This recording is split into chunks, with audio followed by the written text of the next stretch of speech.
Et tout d'abord, une issue heureuse au bout de 3 heures d'une prise d'otages. Ce sont ces images que vous voyez, une image de libération des 4 otages qui ont été retenus pendant 3 heures dans ce restaurant, dans cette pizzeria, ici les Moulineaux, tout près de Paris, près de la porte de Versailles.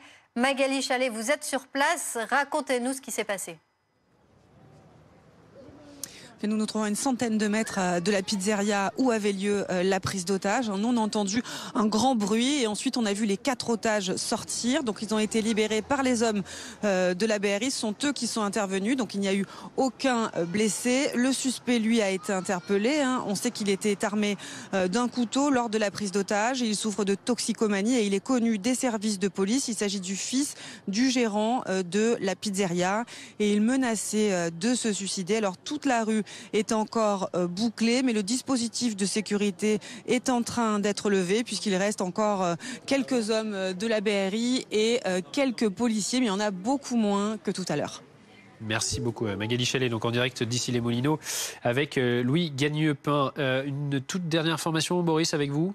Oui, absolument. C'est le parquet de Nanterre qui vient donc d'annoncer à BFM TV que le parquet de Nanterre a donc ouvert ce jour une enquête pour arrestation, enlèvement, séquestration.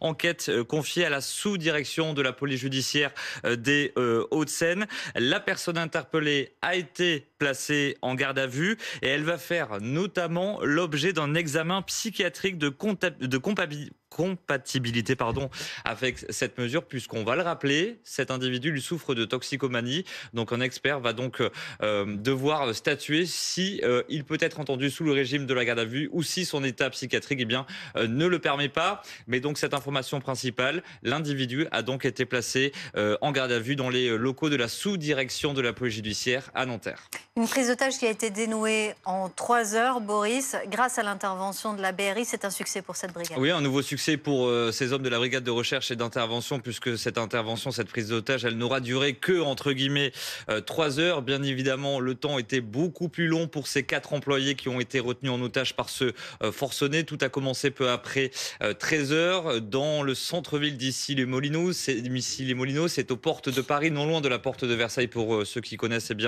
cette zone. Un homme armé d'un couteau, d'une arme blanche, a retenu en otage pendant presque 3 heures 4 employés de ce restaurant. Cet individu n'est autre que le fils du gérant de cette pizzeria. Il n'avait pas de clients dans ce restaurant.